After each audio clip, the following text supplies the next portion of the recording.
Maya Rodriguez had been counting down the minutes until the final bell rang at Westfield High School for exactly 21 days, 16 hours, and roughly 43 minutes, when she first noticed the construction crew setting up their equipment near the old gymnasium.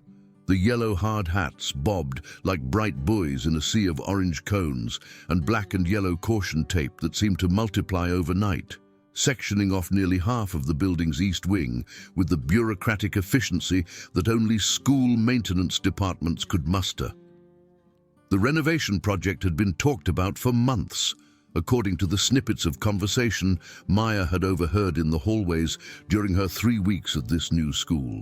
The gym's floor had been warped beyond repair after a pipe had burst the previous spring, flooding the entire space with 3 inches of murky water that had taken days to pump out and weeks to properly dry. The incident had happened during Maya's predecessor's tenure at Roosevelt High, back when her biggest worry was whether she'd make weight for the regional martial arts tournament in April.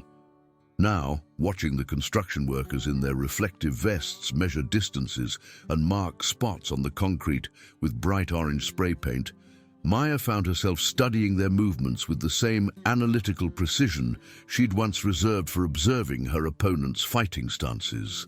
She noted how they moved in patterns, how certain areas were avoided during specific times of day, and most importantly, for her purposes, which routes through the construction zone would provide the quickest passage from the science wing to her afternoon English class. Maya had perfected the art of efficient navigation during her tenure at 4 different high schools in the past 6 years. Her father's work as an automotive technician had taken their small family from Riverside to Bakersfield to Fresno, and finally here to Westfield, a mid-sized town that seemed to exist primarily to serve the agricultural communities scattered throughout the surrounding valley. Each move had required Maya to quickly decode the social geography of a new school, to identify the safe hallways and the dangerous ones, the teachers who noticed everything, and the ones who were too overwhelmed to see what was happening right in front of them. At 5'2" and barely 110 pounds, Maya had learned early that invisibility was often the most practical survival strategy. Her dark brown hair, which she kept pulled back in a simple ponytail, secured with whatever elastic band she could find, and her wardrobe of carefully maintained but obviously second-hand clothes served as a kind of social camouflage that had worked reasonably well at her previous schools. She discovered that if you kept your head down, spoke only when directly addressed by teachers, and avoided drawing attention to yourself in any way, you could often make it through an entire semester without anyone bothering to learn your name. What none of her classmates at any of her previous schools had known, and what no one at Westfield High suspected now, was that Maya Rodriguez was probably the most dangerous person in any room she entered. Not dangerous in the sense of being violent or unpredictable, but dangerous in the way that a carefully maintained blade was dangerous, capable of precision and devastating effectiveness when the situation demanded it. Maya had begun training in mixed martial arts at the age of 11. Shortly after her family's move to Riverside had resulted in her first serious encounter with school bullies. Her father, Roberto Rodriguez, had grown up in East Los Angeles during an era when knowing how to defend yourself wasn't optional, and he'd recognized the signs of his daughter's distress even when she'd tried to hide the torn clothes and mysterious bruises that had begun appearing with increasing frequency.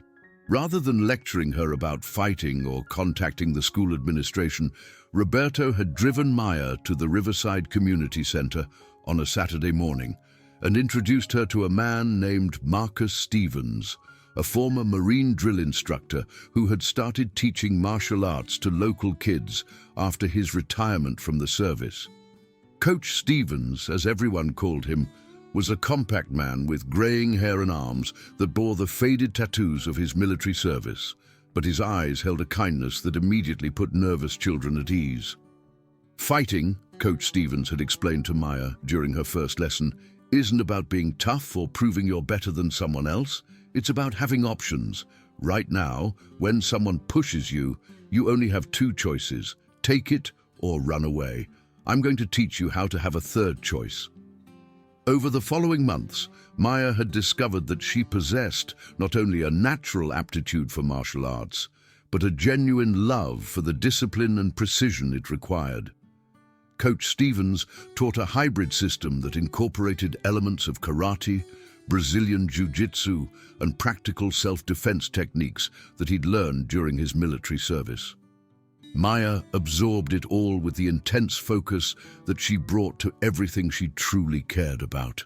3 afternoons a week and all day Saturday, Maya would bike to the community center and spend hours learning to throw punches with proper form, to execute kicks with balance and power, and to use leverage and technique to overcome opponents who were larger and stronger than she was. Coach Stevens was a patient teacher, but he was also demanding, insisting that his students understand not just the physical mechanics of fighting, but the mental and emotional components as well.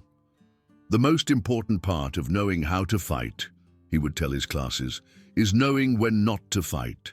Anyone can throw a punch when they're angry. What separates a martial artist from a brawler is the ability to choose your battles wisely. Maya had internalized that lesson completely, perhaps too completely. By the time her family moved from Riverside to Bakersfield 2 years later, she'd earned her green belt in karate and had begun competing in regional tournaments. She was technically proficient, mentally disciplined, and had developed the kind of quiet confidence that came from knowing she could handle herself in almost any situation. But she'd also developed a reputation. Word had gotten around Roosevelt High that Maya Rodriguez was not someone you wanted to mess with, and while that meant she was largely left alone by potential bullies, it also meant she was viewed with suspicion by school administrators who had learned to be wary of students with martial arts training. When a minor altercation during her sophomore year had resulted in her restraining a much larger student who had been harassing a freshman, Maya had found herself in the principal's office facing questions about her violent tendencies and threats of suspension.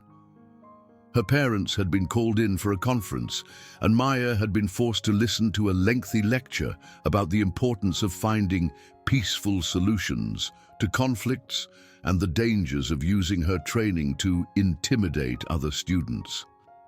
The fact that she had never actually struck the other student, had used minimal force to restrain him, and had been defending someone else seemed less important to the administration than the fact that she had demonstrated the ability to physically control a situation. The incident had shaken Maya more than she'd admitted to anyone, including her parents.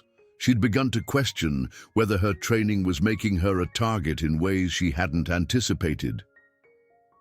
At Bakersfield High, she'd made a conscious decision to keep her martial arts background completely secret, telling no one about her training or her tournament successes.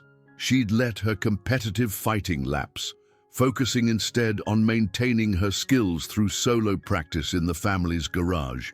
The strategy had worked, more or less. Maya had managed to complete her sophomore and junior years without any major incidents, but she'd also found herself feeling increasingly isolated. The confidence that her training had given her had been replaced by a constant vigilance, an exhausting hyper-awareness of potential threats and social dynamics that left her feeling drained at the end of each school day. When her father had announced that his new job opportunity in Westfield would require another family move just before Maya's senior year, she'd made a decision that she'd hoped would finally allow her to experience something approaching a normal teenage life. She would start completely fresh at Westfield High. No one would know about her martial arts training, her tournament victories, or her reputation from previous schools. She would be just Maya Rodriguez, quiet and unremarkable, focused on her studies and staying out of trouble. For the first week at Westfield High, the strategy had seemed to be working perfectly. Maya had successfully navigated the complex social ecosystem of her new school without drawing unwanted attention, had identified the safest routes between classes, and had even managed to find a quiet corner table in the library where she could eat her lunch in peaceful solitude while reading or working on homework. The library had become her sanctuary, a place where the social pressures and unspoken hierarchies that governed the rest of the school seemed to hold less power. Mrs. Chen, the school librarian, was a soft-spoken woman in her 50s who seemed to appreciate students who treated books with respect and didn't use the library as a social gathering place. She'd nodded approvingly at Maya's choice of reading material, a biography of Amelia Earhart that Maya had found on the new acquisition shelf, and had mentioned that she was always looking for responsible students to help with shelving and other library tasks if Maya was interested in earning some community service hours. Maya had been considering taking Mrs. Chen up on her offer when Jessica Whitmore had first noticed her. Jessica Whitmore was the kind of girl who seemed to exist in every high school Maya had ever attended, though the specifics of her power and influence varied from place to place. At Westfield High, Jessica held court at a large round table near the center of the cafeteria, surrounded by a carefully curated group of followers who seemed to hang on her every word and laugh at all her jokes, regardless of whether they were actually funny. Jessica was undeniably beautiful in the conventional way that high school hierarchies tended to value. She had the kind of blonde hair that looked natural but probably wasn't, blue eyes that she knew how to use to devastating effect, and the sort of effortless style that came from having access to both money and an intuitive understanding of what was considered fashionable. She was also, Maya quickly realized, possessed of a particular kind of intelligence that manifested itself primarily in her ability to identify weakness in others and exploit it for her own amusement. Maya first became aware of Jessica's attention on her second day at Westfield High, when she'd been standing in the lunch line trying to decide between the dubious-looking pizza and the even more questionable chicken sandwich. She'd been lost in thought, mentally reviewing the afternoon's class schedule and wondering if she'd have time to stop by her locker before chemistry lab, when she'd heard her name spoken in a tone that made her immediately alert. "Maya Rodriguez," Jessica had been saying to her companions, her voice pitched just loud enough to carry to where Maya was standing. "That's the new girl, right? From California or somewhere." Maya had kept her eyes fixed on the lunch menu posted above the serving line, but she'd been acutely aware of the conversation taking place behind her. In her peripheral vision, she could see Jessica's reflection in the chrome surface of the food service counter, flanked by two other girls who seemed to be waiting for their cue to join the conversation. "I think so," one of them had replied. Maya would later learn that this was Brittany Chen, no relation to the librarian, a tall, athletic girl with auburn hair who played on the school's volleyball team and seemed to derive most of her social status from her association with Jessica. "She's in my first period American history class. She never talks to anyone." "How sad," Jessica had said, and Maya had caught the false sympathy in her voice immediately. "She seems so lonely. And those clothes. I mean, I'm sure she's doing her best with what she has." The third girl in the group, Amanda Foster, had giggled at this comment. Amanda was shorter than the other two, with dark curly hair and a round face that might have been pleasant if not for the calculating expression that seemed to be her default mode. "Did you see her backpack? I think my little brother had that same one in middle school." Maya had finally reached the front of the lunch line and had mumbled a request for the pizza to the cafeteria worker. A kind-faced woman named Mrs. Patterson, who had smiled sympathetically and given Maya an extra breadstick without being asked. Maya had paid for her lunch and had been preparing to head to her usual table in the far corner of the cafeteria when Jessica's voice had stopped her. "Maya!" Jessica had called out in a tone of bright, artificial friendliness. "Maya, right? Come sit with us." Maya had turned to see Jessica gesturing toward the empty chair at their table, her smile wide and welcoming in a way that had immediately triggered every warning instinct Maya possessed. She'd learned to recognize that particular combination of false warmth and predatory interest from her experiences at previous schools, and she'd known instinctively that accepting Jessica's invitation would be a mistake. "Thanks," Maya had replied politely, "but I've got some reading I need to catch up on." Jessica's smile had flickered for just a moment, a brief flash of annoyance at having her invitation declined, but she'd recovered quickly. "Oh, of course. The studious type. Well, if you change your mind, we're here every day." Maya had nodded and had made her escape to the library, but she'd known that the interaction had marked the beginning of something she'd hoped to avoid. Jessica Whitmore had noticed her, had made the initial gesture of false friendship, and when that gesture had been politely declined, Maya had automatically moved from the category of irrelevant to interesting in Jessica's mental taxonomy of her classmates. Over the following days, Maya had become increasingly aware of Jessica's attention in ways that were subtle but unmistakable. Jessica and her friends would fall silent when Maya passed their table in the cafeteria, then resume their conversation with slightly louder voices once Maya was within earshot. They would look in her direction during classes they shared, whispering comments that Maya couldn't quite hear, but that were obviously about her based on the timing and the way their eyes followed her movements. The first direct comment had come on Maya's fourth day at Westfield High, as she'd been walking from her locker to her third period biology class. Jessica and Brittany had been standing near the water fountain, ostensibly having a casual conversation, but Maya had noticed how they'd positioned themselves directly in her path and had timed their discussion to coincide with her approach. "I just feel so bad for some people," Jessica had been saying as Maya drew near. "I mean, I know not everyone can afford to shop at the nice stores, but there are places like Goodwill where you can find decent clothes if you really try. It's all about having some pride in your appearance, you know?" Maya had kept walking, her face burning with embarrassment and anger, but she'd forced herself to maintain a neutral expression. She'd recognized the technique, the pseudo-sympathetic comments designed to sound like general observations, but clearly targeted at a specific person. It was a sophisticated form of bullying that was difficult to confront directly because it maintained the pretense of not being about any particular individual. Brittany had responded right on cue.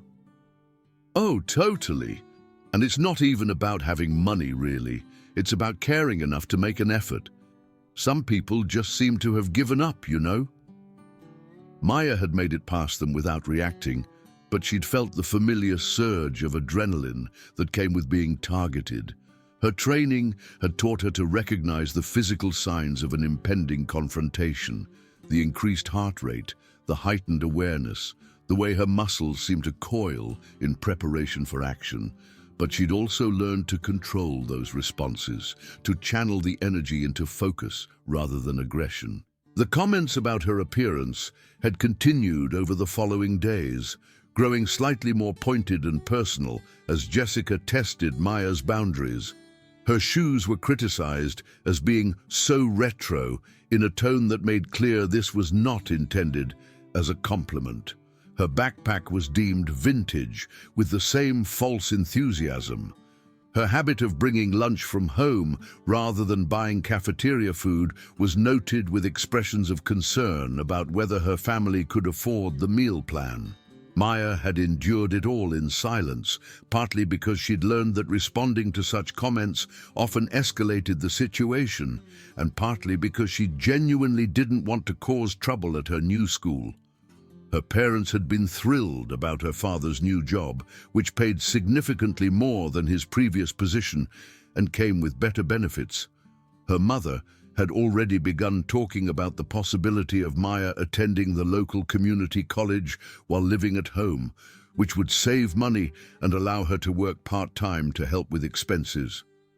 The last thing Maya wanted was to jeopardize her family's stability by getting involved in school conflicts that might require administrative intervention or parental conferences. She'd seen how quickly a student's reputation could spread among school staff, and she was determined to remain invisible until graduation. But Jessica Whitmore seemed equally determined not to let that happen. The harassment had escalated gradually over Maya's second week at Westfield High. Jessica's comments became less subtle, her accidental bumps in the hallway became more frequent, and her friends began joining in with their own observations about Maya's appearance, mannerisms, and social isolation. Amanda, in particular, seemed to take special pleasure in making loud observations about Maya's lunch choices whenever Maya passed their table in the cafeteria. "Oh my God, is that another peanut butter sandwich? Doesn't she ever get tired of eating the same thing every day?" Or, "I wonder if she knows the cafeteria has other options besides whatever she brings in that little brown bag." Maya had briefly considered changing her lunch routine, perhaps buying cafeteria food occasionally to remove that particular target. But she'd realized that doing so would only signal to Jessica that the comments were having their intended effect.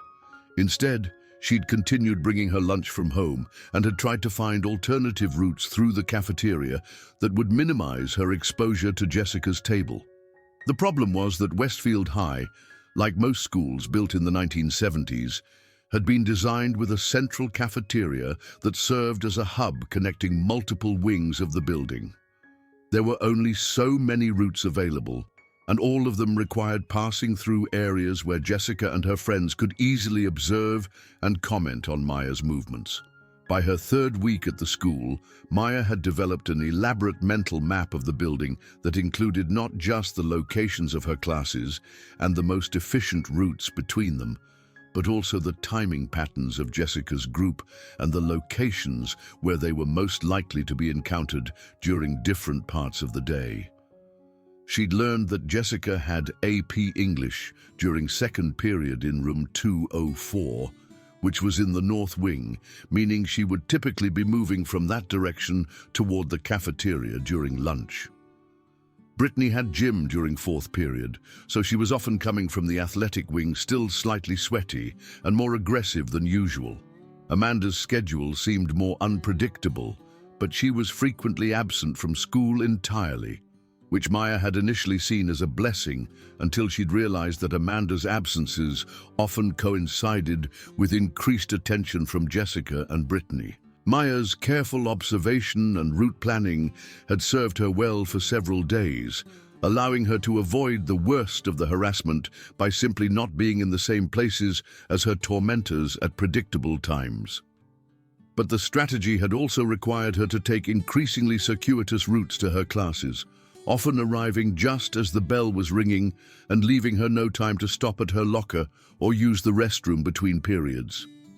The construction project that had begun during Maya's third week had initially seemed like it might provide some relief by creating new obstacles to navigation that would disrupt everyone's established patterns.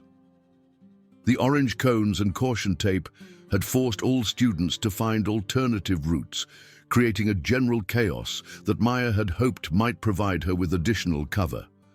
Instead, the construction had created new problems. With half the building sectioned off, the remaining hallways had become more crowded and congested, making it harder for Maya to slip through unnoticed. The alternative routes that everyone was forced to use created new choke points, where encounters with Jessica's group became more likely, not less.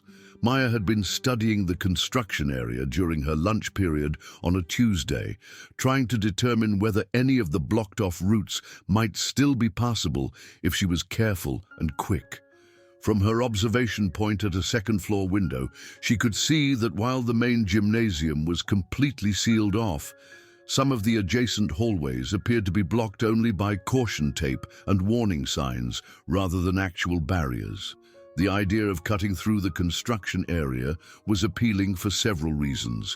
The route would be faster than the approved alternatives, it would be less crowded, and most importantly, it would be completely off Jessica's radar since she was far too concerned with maintaining her social status to risk getting in trouble by violating school rules. Maya had dismissed the idea initially, partly because she genuinely didn't want to get in trouble, and partly because the construction area was blocked off for legitimate safety reasons. But as the harassment continued and her stress levels increased, the forbidden route began to seem more and more attractive. The breaking point had come on a rainy Thursday in late October, during what should have been a routine passage from her chemistry lab to her fifth period English class. Maya had been running slightly late because their lab experiment had gone longer than expected, and she'd been hurrying through the main hallway when she'd encountered Jessica's group near the trophy case that displayed Westfield High's various athletic achievements. Jessica, Brittany, and Amanda had been examining the display with exaggerated interest, pointing out various team photos and championship banners in a way that had immediately struck Maya as performative. They'd been waiting for her, she'd realized, timing their casual examination of the trophy case to coincide with her expected passage through the hallway. "Oh, Maya!" Jessica had called out as Maya approached, her voice bright with false enthusiasm. "Perfect timing! We were just looking at all these photos of successful Westfield students, and Brittany was wondering if you'd ever been involved in any sports or activities at your old school." Maya had slowed but hadn't stopped, hoping to minimize the interaction. "Not really," she'd replied, which was technically true if you didn't count martial arts competitions, which she'd been trying very hard not to count. "Oh, that's such a shame," Amanda had chimed in. "I mean, athletics are such a great way to build character and make friends. Isn't that right, Brittany?" Brittany had nodded enthusiastically. "Absolutely.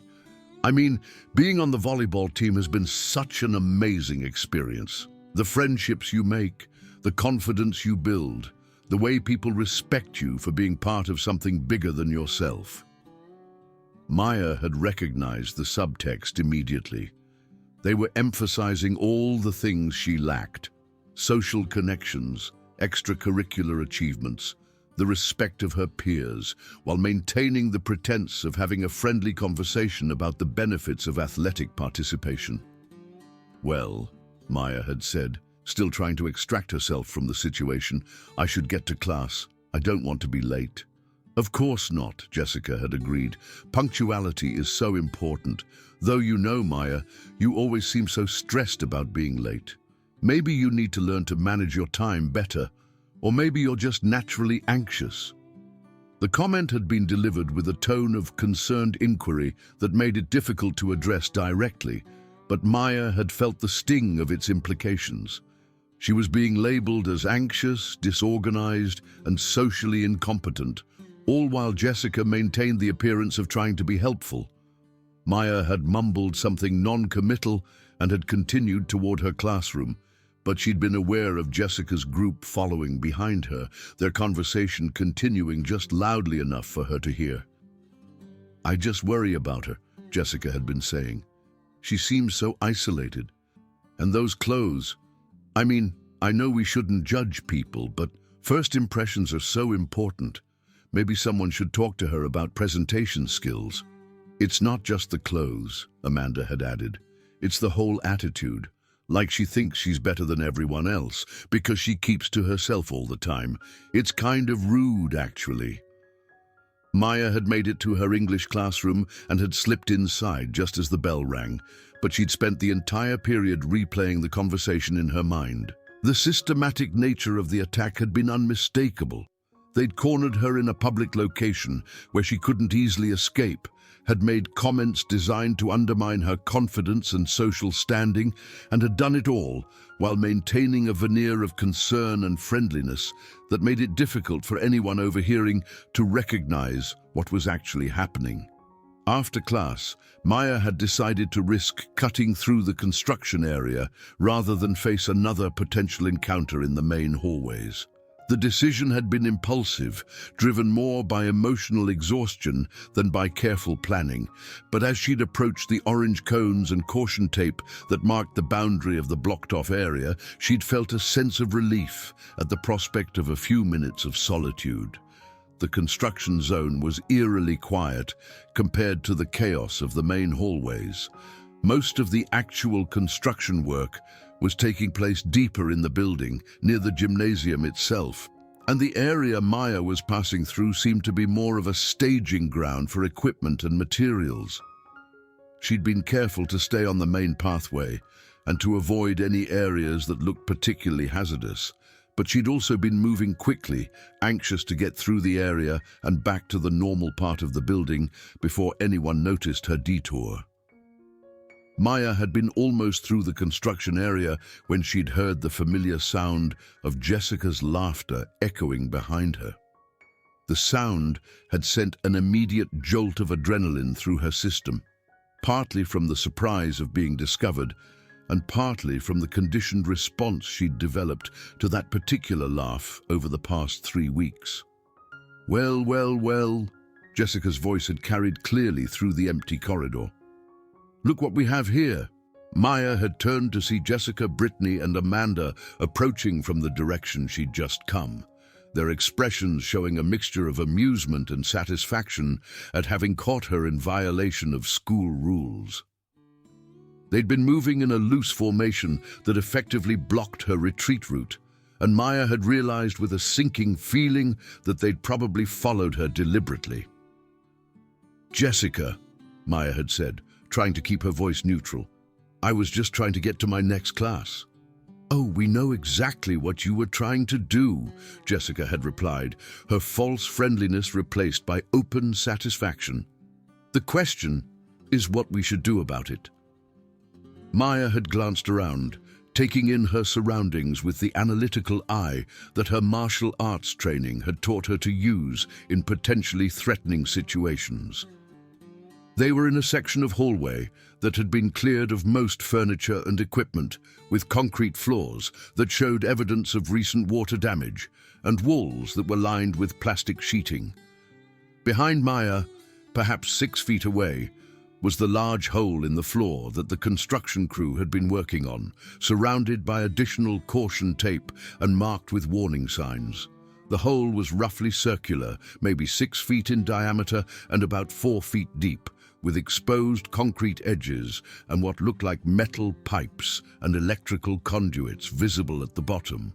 Maya had noticed it during her passage through the area, but had given it a wide berth, recognizing it as exactly the sort of hazard that had prompted the school administration to block off this entire section of the building. "Look, I know I shouldn't be here," Maya had said, hoping to defuse the situation before it escalated. "I just needed to get to class quickly, and the main hallways were really crowded. I wasn't trying to cause any trouble." Jessica had laughed, the sound sharp and unpleasant in the echoing space. "Oh, but you are causing trouble. You're breaking school rules for one thing, and you're being dishonest about it for another. I just needed to get to class quickly." She'd mimicked Maya's voice with exaggerated innocence. "Please, you were sneaking around because you were trying to avoid us." Maya had felt her heart rate increasing as she'd recognized the dynamic that was developing. Jessica wasn't interested in reporting her rule violation to school authorities or even in extracting an apology. This was about power and dominance, about putting Maya in her place in front of witnesses who would spread the story throughout the school. "I don't know what you want from me," Maya had said, taking a half-step backward and immediately regretting it as she'd felt the edge of the construction area behind her. "What I want," Jessica had said, her voice taking on the cold edge that Maya had learned to fear, "is for you to understand something. You can't just ignore us. You can't just pretend we don't exist and sneak around behind our backs thinking you're so much better than everyone else." Brittany had nodded approvingly. "It's disrespectful, actually. Jessica was trying to be nice to you when you first got here, and you just blew her off like she wasn't worth your time." "That's not what happened," Maya had protested. "I just said I had reading to do." "Don't lie," Amanda had snapped. "We saw the way you looked at us, like we were beneath you or something, like you're too good to associate with the popular kids." Maya had realized that they'd constructed an entire narrative around her polite declining of Jessica's lunch invitation, transforming it into evidence of arrogance and social rejection. In their minds, Her desire for solitude had become an insult to their social status, and her subsequent attempts to avoid confrontation had been interpreted as confirmation of her supposed superiority complex. "I never said I was better than anyone," Maya had said. "I just like to keep to myself. That's not about you, it's just how I am." "Bullshit," Jessica had said, stepping closer. "Everything is about us. We run this school, and you've been acting like that doesn't matter, like the rules that apply to everyone else don't apply to you." Maya had found herself trapped between Jessica's advancing group and the construction hole behind her, with nowhere to retreat and no clear path to escape.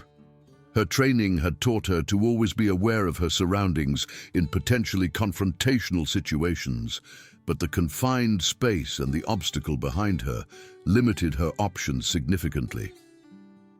"Look," Maya had said, trying one more time to find a peaceful resolution. "I think there's been a misunderstanding. I don't think I'm better than anyone. I'm just trying to get through my senior year without any drama." Jessica had laughed again, the sound harsh and mocking. "Without any drama? That's rich. You think you can just show up here and ignore the social order and somehow avoid drama? That's not how this works." She'd moved closer, bringing herself within arm's reach of Maya, her body language aggressive and intimidating. "You want to know what your problem is? You're weak. You're pathetic. You take whatever people dish out and never fight back. It's actually kind of sad." Maya had felt the familiar surge of adrenaline that preceded physical confrontation, the heightened awareness and muscle tension that her body had learned to associate with danger. But she'd also felt something else. A deep, weary exhaustion at finding herself in this situation again, despite all her efforts to avoid it. "I don't want to fight anyone," Maya had said, her voice barely above a whisper. "Of course you don't," Brittany had chimed in, "because you know you'd lose, because you're nothing." "Just a scared little mouse," Amanda had added, scurrying around in the shadows, hoping nobody notices her. Maya had closed her eyes for a moment, trying to center herself the way Coach Stevens had taught her. The physical techniques of martial arts were only one component of the discipline. Equally important was the mental control that allowed a practitioner to remain calm under pressure and make rational decisions, even in threatening situations. But when she'd opened her eyes, Jessica had been standing directly in front of her, close enough that Maya could smell her expensive perfume and see the calculating coldness in her blue eyes. "You know what I think?" Jessica had said softly, her voice taking on an almost conversational tone that was somehow more menacing than her previous aggression. "I think you need to learn some respect. I think you need to understand that actions have consequences." What had happened next had seemed to occur in slow motion, each moment stretching out with crystalline clarity as Maya's training automatically kicked in. Jessica had placed both hands on Maya's shoulders, not in a gesture of comfort or friendship, but with the clear intention of pushing her backward. Maya had had perhaps a half-second to recognize what was happening and to consider her options. She could have easily countered Jessica's push. Her training had given her multiple techniques for dealing with exactly this sort of attack. She could have stepped aside and used Jessica's forward momentum against her, or she could have grabbed Jessica's wrists and controlled the situation, or she could have simply braced herself and absorbed the push without losing her balance. Instead, Maya had made a decision that would haunt her for years afterward. She'd chosen not to resist. The choice had been instinctive rather than rational, born from 3 weeks of accumulated stress and her determination to avoid any action that might be construed as aggressive or threatening. Even as Jessica's hands had made contact with her shoulders, even as she'd felt herself being pushed backward toward the construction hole, Maya had chosen to be the victim rather than the fighter.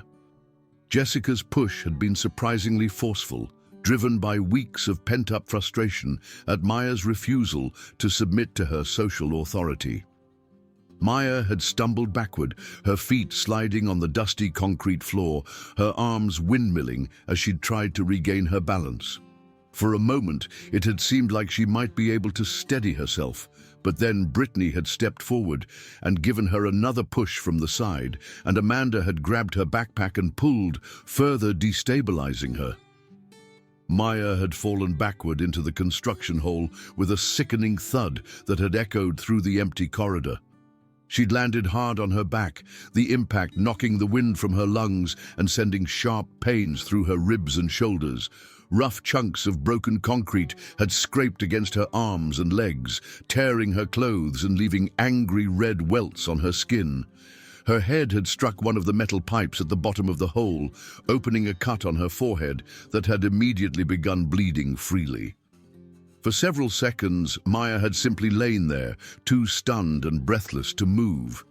Above her, she'd been dimly aware of Jessica, Brittany, and Amanda peering down into the hole, their faces showing a mixture of satisfaction, concern, and nervous excitement at what they'd accomplished. "Oops," Jessica had said, her voice carrying clearly down into the hole. "Looks like little Maya had an accident." Maya had tried to speak, to tell them that she was hurt and needed help, but she'd still been struggling to catch her breath. The fall had activated every warning system in her body, flooding her system with adrenaline and endorphins that made it difficult to assess the extent of her injuries. "You okay down there, Maya?" Brittany had called down, her tone carrying false concern that didn't quite mask her underlying satisfaction. "That looked like it hurt." Maya had finally managed to draw a full breath, and with it had come a surge of pain from her ribs that suggested she might have cracked or bruised them in the fall. Her arms and legs were scraped and bleeding from contact with the rough concrete, and she could feel warm blood trickling down from the cut on her forehead. But more than the physical pain, Maya had felt something else, a cold, crystalline rage that seemed to cut through the confusion and adrenaline like a blade. For 3 weeks, she'd endured harassment and humiliation in silence, telling herself that it was better to be the victim than the aggressor, that avoiding conflict was worth any personal cost. Now, lying at the bottom of a construction hole with blood running down her face and her clothes torn and dirty, Maya had finally reached the limit of what she was willing to endure in the name of peace. "Actually," she'd said, her voice carrying up from the hole with a clarity and confidence that hadn't been there before, "I think I'm exactly where I need to be." The 3 girls above had exchanged glances, their expressions shifting from amusement to uncertainty as they'd heard the change in Maya's tone. There had been something in her voice that hadn't been there during any of their previous encounters, a quality that suggested that the dynamic between them might be about to shift in ways they hadn't anticipated. Maya had slowly gotten to her feet, ignoring the pain in her ribs and the blood on her forehead. She'd looked up at the 3 faces peering down at her, and for the first time in 3 weeks, she'd smiled. It hadn't been a nice smile. "You know what, Jessica?" Maya had said, her voice steady and calm despite the circumstances. "You're right about something. I have been weak, but not for the reasons you think." She'd found a foothold on one of the exposed pipes and had begun to climb out of the hole, her movements precise and controlled despite her injuries. Years of physical training had given her the strength and coordination to navigate the rough concrete and metal obstacles with an ease that would have been impossible for most people.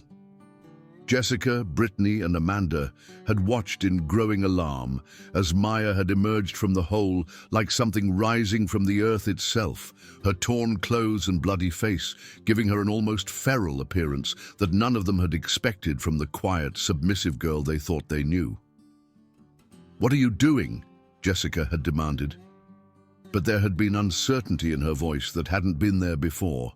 Maya had brushed concrete dust and debris from her clothes, wincing slightly as the movement aggravated her injured ribs. "I'm done being pushed around," she'd said simply. "You can't do anything to us," Jessica had said, but she'd taken a step backward as she'd spoken. There are 3 of us and 1 of you. And if you touch us, we'll tell everyone you attacked us for no reason." Maya had nodded thoughtfully. "You're absolutely right. There are 3 of you. Under normal circumstances, that would be a significant disadvantage for me." She'd rolled her shoulders, loosening muscles that had been tense for weeks. "But these aren't normal circumstances, and I'm not exactly a normal person." Maya had moved faster than any of them had expected, closing the distance between herself and Jessica before any of them could react. One moment she'd been standing several feet away, and the next she'd been directly in front of Jessica, close enough that Jessica could see the blood still trickling from the cut on her forehead. "Here's what's going to happen," Maya had said quietly, her voice carrying an authority that none of them had heard before. "All 3 of you are going to apologize, right now. And then you're going to leave me alone for the rest of the year." Jessica's facade of confidence had cracked visibly. "You can't make us do anything." "Can't I?" Maya had asked. And before Jessica could respond, Maya's hand had shot out and gently but firmly grasped Jessica's wrist. The technique Maya had used was one that Coach Stevens had taught her during her 2nd year of training, designed to control an opponent without causing injury. She'd applied just enough pressure to demonstrate complete control over Jessica's movement while using a grip that would be virtually impossible for Jessica to break without specific training. "Let go of me," Jessica had demanded, but her voice had been shaky and uncertain. "In a moment," Maya had said calmly. "First, I want to make sure you understand something important. For the past 3 weeks, you've been operating under the assumption that I was weak because I didn't fight back when you attacked me. But I wasn't refusing to fight because I was weak. I was refusing to fight because I was strong." She'd maintained her controlled grip on Jessica's wrist, applying just enough pressure to keep Jessica's complete attention without causing actual pain. "You see, I've spent the last 4 years learning mixed martial arts. I have a black belt in karate, and I've competed in regional tournaments. I know techniques that can stop someone twice my size, and I know how to use leverage and precision to overcome advantages in size and numbers." Jessica's eyes had widened as she'd realized that the quiet, submissive girl she'd been tormenting was revealing capabilities that none of them had suspected. "More importantly," Maya had continued, "I learned when to fight and when to walk away. For 3 weeks, I chose to walk away. I chose to be the bigger person. I chose to try to handle this situation peacefully. But you didn't want peace, did you, Jessica? You wanted me to be a victim." Maya had released Jessica's wrist and had stepped back, giving all 3 girls a clear path to the exit if they chose to take it. But instead of appearing less threatening, her withdrawal had somehow made her seem more dangerous, like a coiled spring that might release its energy at any moment. "So here's your choice," Maya had said, her voice carrying the quiet confidence that came from absolute certainty. "You can apologize right now, sincerely and honestly, for everything you've done to me over the past 3 weeks. Or you can continue to push, and I'll show you exactly what 4 years of martial arts training looks like when applied by someone who's finally decided she's had enough." She'd shifted her stance slightly, dropping into a defensive position that was subtle but unmistakable to anyone who knew what to look for. Her weight had shifted to the balls of her feet. Her hands had relaxed but remained ready, and her center of gravity had lowered in preparation for movement in any direction. The change in her posture had been minimal, but its effect on Jessica, Brittany, and Amanda had been immediate and profound. For the first time in their relationship, they'd been looking at Maya Rodriguez not as a victim to be tormented, but as a potential threat to be feared. Brittany and Amanda had already begun backing toward the exit, their survival instincts overriding their loyalty to Jessica. They'd recognized something in Maya's demeanor that suggested their usual tactics of intimidation and numerical superiority might not be sufficient to control this situation. Jessica had stood her ground for several more seconds, her pride warring with her growing fear. She'd built her social identity around her ability to dominate others, and admitting defeat to Maya would represent a fundamental challenge to everything she believed about herself and her place in the school's hierarchy. But as she'd looked into Maya's eyes, she'd seen something there that she'd never seen before: complete and utter fearlessness. Maya was no longer the scared, isolated girl who would accept abuse in silence. She'd become something else entirely, something that Jessica's instincts told her was genuinely dangerous. "Fine," Jessica had said finally, her voice barely above a whisper. "I'm sorry. We're sorry. We were just messing around." Maya had shaken her head. "Number, if you're going to apologize, be honest about what you're apologizing for. Don't minimize it or pretend it was something harmless." Jessica's face had flushed with humiliation, but she'd recognized that she had no choice but to comply. "We bullied you. We said mean things about your clothes and your appearance. We made fun of you and tried to make you feel bad about yourself. And we pushed you into that hole because we wanted to hurt and humiliate you." "Thank you," Maya had said. "That's better. Now here's what's going to happen. You're going to leave me alone for the rest of the year. All three of you. No more comments, no more accidental bumps in the hallway, no more whispering campaigns. You're going to treat me like I don't exist, or you're going to treat me with basic human respect. Those are your only two options." "And if we don't?" Amanda had asked, her voice small and frightened. Maya's smile had been cold and absolutely certain. "Then you'll discover that being pushed into a hole is nothing compared to what happens when you push someone who spent 4 years learning how to push back." The three girls had exchanged one final glance, and Maya had seen the moment when they'd made their collective decision. The power dynamic that had governed their relationship for 3 weeks had completely reversed, and they all knew it. "We'll leave you alone," Jessica had said quietly. "Good," Maya had replied. "Now get out of here before I change my mind about being reasonable." Jessica, Brittany, and Amanda had hurried toward the exit, their whispered conversation inaudible but clearly agitated.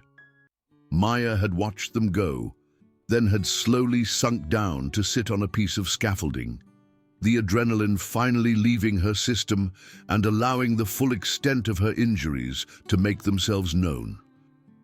Her ribs ached with each breath, suggesting that she'd at least bruised them in the fall. Her arms and legs were covered with scrapes and cuts from the rough concrete, and the cut on her forehead would probably require a few stitches. Her clothes were torn and dirty, and she was probably going to have to explain to her parents why she looked like she'd been in a fight. But for the first time in 3 weeks, Maya felt like herself again. Not the scared, isolated girl who'd been trying to become invisible, but Maya Rodriguez, the girl who'd earned her black belt through discipline and determination, who'd learned to stand up for herself and others, who'd discovered that sometimes the most important battle was the one you fought for your own dignity and self-respect. The next morning, Maya had returned to school with butterfly bandages covering the cut on her forehead and long sleeves to hide the worst of the scrapes on her arms. She'd told her parents that she'd fallen while taking a shortcut through the construction area, which was technically true, even if it omitted some important details about why she'd been there and how the fall had occurred. Word of the confrontation had spread through the school with the efficiency that only high school gossip networks could achieve. By the time Maya arrived at her first period class, it seemed like half the student body had already heard some version of the story. The details varied wildly depending on who was telling it, but the core facts were consistent. Maya Rodriguez, the quiet new girl, had finally stood up to Jessica Whitmore's group, and something significant had changed in the school's social dynamics as a result. Maya had noticed the change immediately in the way other students looked at her. Some watched with curiosity, clearly intrigued by this unexpected development in someone they'd barely noticed before. Others looked at her with a new respect, perhaps recognizing in her transformation something they wished they could achieve themselves. A few watched with wariness, uncertain about this new version of Maya and what it might mean for their own social positions. Jessica, Brittany, and Amanda had kept their distance exactly as promised, giving Maya a wide berth in hallways and avoiding eye contact when they encountered each other in shared classes. Maya had been fine with this arrangement. She'd never wanted their friendship or approval, only their willingness to leave her alone. But the most significant change had been in Maya herself. The constant tension and hypervigilance that had characterized her first 3 weeks at Westfield High had been replaced by a calm confidence that felt more natural and sustainable. She no longer felt the need to map out elaborate routes through the building or to time her movements to avoid potential confrontations. She could walk through the hallways with her head up and her shoulders back, secure in the knowledge that she was prepared to handle whatever challenges might arise. 3 days after the confrontation, Maya had been eating lunch in the library when a younger student had approached her table. The boy was small in stature, with thick glasses and a nervous demeanor that reminded Maya powerfully of her younger self. "Excuse me," he'd said quietly, glancing around to make sure no one else was listening. "Are you Maya Rodriguez?" Maya had nodded, wondering what he wanted, and hoping it wasn't related to the rumors that had been circulating about her confrontation with Jessica's group. "I'm David Chen," the boy had said. "I'm a sophomore. I heard about what happened with Jessica Whitmore and her friends." Maya had waited for him to continue, not sure how to respond to what sounded like it might be leading up to a request for details or gossip. "The thing is," David had continued, his voice barely above a whisper, "Jessica's friends have been giving me a hard time since the beginning of the school year. Not Jessica herself, but some of the people who hang around with her group. And I was wondering, do you think you could maybe teach me how to stand up for myself the way you did?" Maya had looked at David, seeing in his hopeful but frightened expression a reflection of her own struggles with bullying and social intimidation. She'd thought about Coach Stevens, who had dedicated his time and expertise to teaching kids like her how to defend themselves, not just physically, but mentally and emotionally as well. "What kind of hard time have they been giving you?" Maya had asked. David had told her about the daily harassment he'd been enduring, the comments about his appearance, the accidental bumps in the hallway, the social isolation that came from being targeted by popular students. His story had been depressingly familiar, a variation on the same themes that Maya had experienced at Westfield High and at her previous schools. "The thing is," David had said, "I know I'm not tough like you. I'm not athletic or strong or anything like that. But I thought maybe if I knew some martial arts moves, I could at least defend myself if things got physical." Maya had considered his request carefully. She'd understood the appeal of wanting quick solutions to complex social problems, and she'd remembered her own early misconceptions about what martial arts training could and couldn't accomplish. "David," she'd said finally, "knowing how to fight isn't really about the physical techniques. I mean, that's part of it, but it's not the most important part. The most important part is believing that you deserve to be treated with respect, and being willing to stand up for that belief even when it's difficult or scary." David had looked disappointed, perhaps hoping for a more straightforward answer involving specific kicks or punches he could learn quickly. "But," Maya had continued, "if you're serious about learning to defend yourself, both physically and mentally, I could talk to you about some basic principles. Not techniques exactly, but ways of thinking about conflict and self-defense that might help you handle these situations better." David's face had lit up with gratitude and relief. "Really? You do that?" Maya had nodded, thinking about how much Coach Stevens' guidance had meant to her during her own difficult periods. But you have to understand that this isn't about learning how to hurt people or intimidate them. It's about developing the confidence and skills to protect yourself and to insist on being treated fairly. Over the following weeks, Maya had found herself in the unexpected role of informal mentor to David and several other students who had approached her with similar problems. She'd been careful not to teach them specific martial arts techniques that would have required proper supervision and training facilities, but she'd been able to share some of the mental and emotional strategies that Coach Stevens had taught her. She'd talked to them about situational awareness, about recognizing the early warning signs of potentially dangerous situations, and positioning themselves to avoid or escape trouble.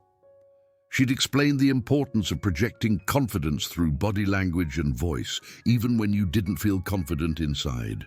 Most importantly, she'd tried to help them understand the difference between avoiding conflict and submitting to abuse. The goal, she'd explained to David during one of their conversations, isn't to become someone who looks for fights or who uses fear to control other people. The goal is to become someone who doesn't have to fight because people can sense that you're not an easy target. Maya had also begun attending the school's self-defense workshops, which were offered monthly by the local police department. She'd initially gone to refresh her own skills, but she'd ended up encouraging David and some of the other students she'd been mentoring to attend as well. The workshops didn't provide comprehensive martial arts training, but they offered basic techniques for escaping grabs and holds, and perhaps more importantly, they helped participants practice responding to threatening situations with confidence rather than panic. Her relationship with her parents had also evolved during this period. Roberto and Elena Rodriguez had initially been concerned about Maya's injuries and her explanation of falling in the construction area, but they'd also noticed the positive changes in their daughter's demeanor and confidence levels. Maya had eventually told them a modified version of what had happened, explaining that she'd been having some social difficulties at school, but had managed to resolve them. Her parents had been proud of her for handling the situation without getting into serious trouble, but they'd also been concerned that she might be bottling up her emotions or failing to seek help when she needed it. This had led to several long conversations about the importance of communication and the difference between handling problems independently and handling them alone. Maya had found these conversations surprisingly helpful. For years, she'd been reluctant to burden her parents with her school problems, partly because they had their own stresses to deal with, and partly because she'd wanted to prove that she could handle challenges independently. But talking openly about her experiences at Westfield High had helped her process some of the complex emotions surrounding her confrontation with Jessica's group and her evolving role as an informal mentor to other students. As the school year progressed, Maya had settled into a routine that felt more sustainable and authentic than anything she'd experienced at her previous schools. She continued to keep a relatively low profile, focusing on her studies and avoiding unnecessary social drama, but she no longer felt the need to be invisible or to accept mistreatment in the name of avoiding conflict. Her academic performance had improved significantly once she was no longer spending mental energy on avoiding harassment and planning escape routes. Her teachers had begun to notice her more, not because she was causing trouble, but because she was participating more actively in class discussions and demonstrating the kind of focused engagement that educators appreciated. Mrs. Chen, the librarian, had indeed offered Maya a position helping with library tasks, and Maya had accepted gratefully. The work was quiet and solitary, which suited her temperament, but it also gave her a sense of purpose and belonging that she'd been lacking. She'd discovered that she enjoyed helping other students find research materials and navigate the library's resources, and Mrs. Chen had begun training her to help with some of the more complex reference questions. Maya's story at Westfield High had become something of a local legend, told and retold with varying degrees of accuracy throughout the school community. But regardless of how the details had been embellished or distorted in the telling, the core message remained consistent. Quiet people were not necessarily weak people, and pushing someone too far could result in consequences that bullies hadn't anticipated. The girl who had fallen into that construction hole on a rainy October morning had been someone who was trying desperately to avoid conflict and to blend into the background of her new school. The person who had climbed out of that same hole had been someone who understood that true strength came not from the ability to hurt others, but from the willingness to stand up for yourself and for the principles you believed in, even when doing so required courage you weren't sure you possessed. Maya Rodriguez had learned that sometimes the most important battles were the ones you fought not with your fists, but with your conviction that you deserved to be treated with dignity and respect. And perhaps most importantly, she'd learned that helping others find their own strength was just as meaningful as discovering your own.